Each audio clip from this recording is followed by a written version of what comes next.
Hola, soy Oscar Mata. Seguimos estudiando la declaración de fe número 6 de la Iglesia de Dios, Ordenanzas Cristianas. Hoy vamos a hablar de la forma y la fórmula del bautismo. La Biblia enseña que el bautismo es apropiadamente hecho por inmersión en agua. Y eso es lo que nosotros como Iglesia de Dios entendemos y que forma parte de nuestro libro de doctrina. La palabra griega baptizo, de la cual se deriva la palabra en español bautizar, se entiende que significa enterrar o sumergir. Este significado es respaldado por las siguientes descripciones del bautismo que están en la Escritura. Mateo 3:16 dice: tan pronto como Jesús fue bautizado, subió del agua. Juan 3:23 también dice: también Juan estaba bautizando en Enón, cerca de Salim, porque allí había mucha agua. Y Hechos 8:38 y 39 dice: y ambos bajaron al agua y Felipe lo bautizó. Cuando subieron del agua, dice, siempre habla de subir del agua.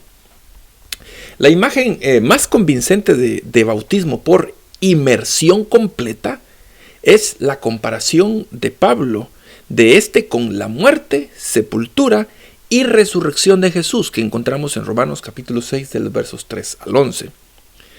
Sus palabras ilustran perfectamente el bautismo cristiano como una sepultura, entrando en las aguas bautismales y subiendo de ellas nuevamente.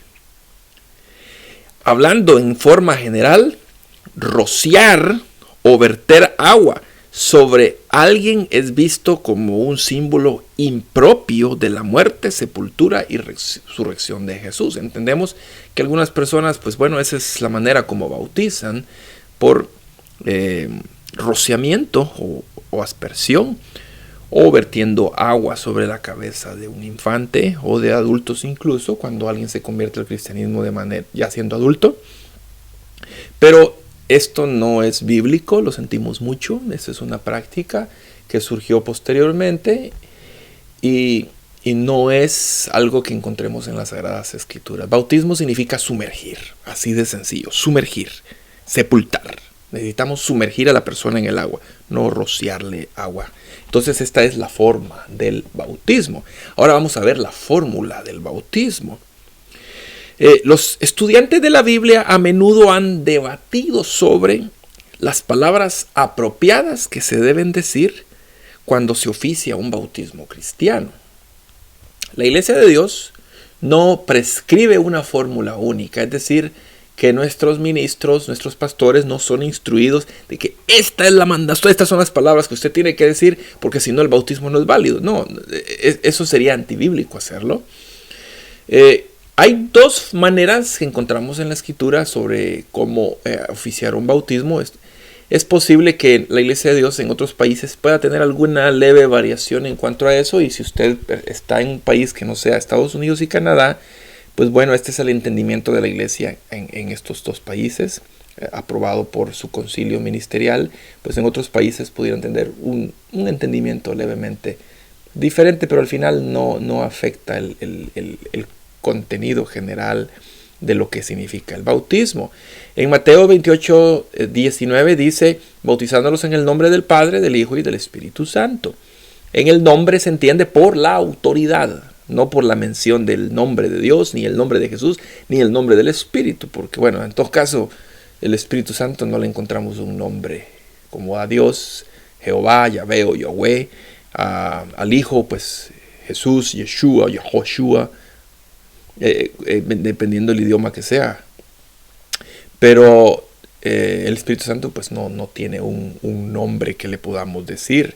Entonces se entiende por la autoridad, en el nombre del Padre, del Hijo y del Espíritu Santo. Está en Mateo 28:19. Algunos debaten que esta no es una fórmula y que no se debe utilizar. Sin embargo, es bíblica, y eso es lo que se discutió en el concilio ministerial de Norteamérica, de que a pesar de que no es utilizada por algunos o que otros lo utilizan mayormente, ni se debe entender como una fórmula prescrita por Jesús, que si no se hace de esa manera no es válida, ni tampoco debe entenderse que aquellos que lo hacen de esa manera hace que el bautismo sea inválido. Y luego tenemos la otra forma, la forma que esa es la que usaron los apóstoles, y ese es el ejemplo de la iglesia primitiva, que es bautizar en el nombre de Jesucristo. La Iglesia de Dios, según el entendimiento en Estados Unidos y Canadá, considera que estas frases son sinónimas y que ambas funcionan, es decir, que tienen la misma equivalencia. Cualquiera de ellas o alguna combinación de las dos es apropiada para el bautismo de cristianos convertidos. Yo he escuchado a muchos ministros de la Iglesia de Dios que bautizan de esta manera: con la autoridad del Padre, bajo la guianza del Espíritu Santo y en el nombre de Jesús, yo te bautizo. Y ese es, no es una fórmula, pero es algo, yo así lo aprendí y la verdad es que yo así lo hago, así lo siento bien.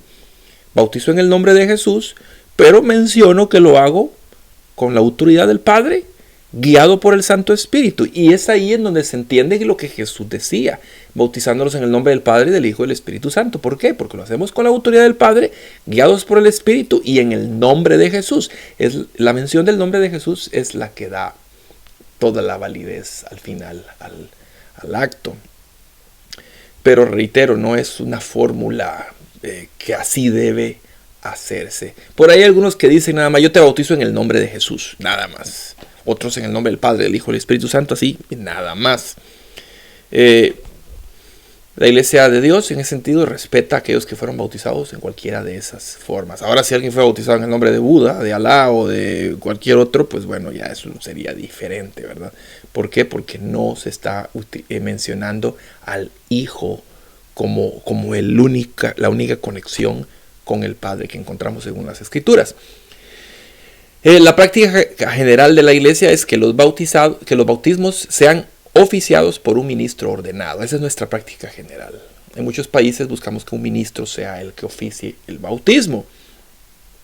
En el caso de Estados Unidos y Canadá, también se considera el bautismo oficiado por un pastor, que aunque no tiene el rango de ministro, también como válido. ¿Por qué? Porque reconocemos que cualquier cristiano puede administrar legítimamente la ordenanza para un nuevo convertido. Es decir, en algunos lugares donde no hay ministro, no hay pastor, pero hay otro creyente que es el que hizo el que evangelizó, así como Felipe, ¿no? Felipe encuentra al eunuco y pues no necesitaba buscar a nadie más, ahí lo bautiza. Y esta práctica se dio mucho en la iglesia primitiva. Cuando ahí iba un evangelista, el evangelista, ahí no andaban con rangos ministeriales como hoy en día los conocemos, ellos ahí los bautizaban. Entonces este es el entendimiento de la Iglesia de Dios en este sector de Estados Unidos y Canadá, precisamente, donde consideramos que cualquier cristiano puede bautizar a otro convertido, pero consideramos que los bautismos conviene que sean bautizados por un ministro ordenado, precisamente por el entendimiento que pueda tener y evitar malos entendidos de cómo hacer el bautismo y todo ese tipo de cosas, y que puedan generar controversias posteriores. En nuestro caso acá, un diácono de una iglesia bautiza, un anciano local, no un anciano ministerial a nivel general, sino un anciano local, también bautiza, y es totalmente válido. Al final, los derechos de miembro de una persona dentro de nuestra denominación, esos sí son firmados por un pastor ya a través del informe respectivo, pero el bautismo como tal, considerado válido, es oficiado por cualquier cristiano, pero siempre se recomienda que sea un ministro. Hasta el día de hoy, la práctica general ha sido, aquí en Estados Unidos, lo que yo he visto es un ministro o un pastor o el diácono de la iglesia o el anciano de la iglesia. Esos bautismos yo ya los he visto y los hemos considerado válidos para nuestra iglesia. Así que esto es lo que vamos a ver por hoy. En la próxima sección vamos a ver acerca de los candidatos para el bautismo, qué requisitos deben cumplir. Sigamos estudiando.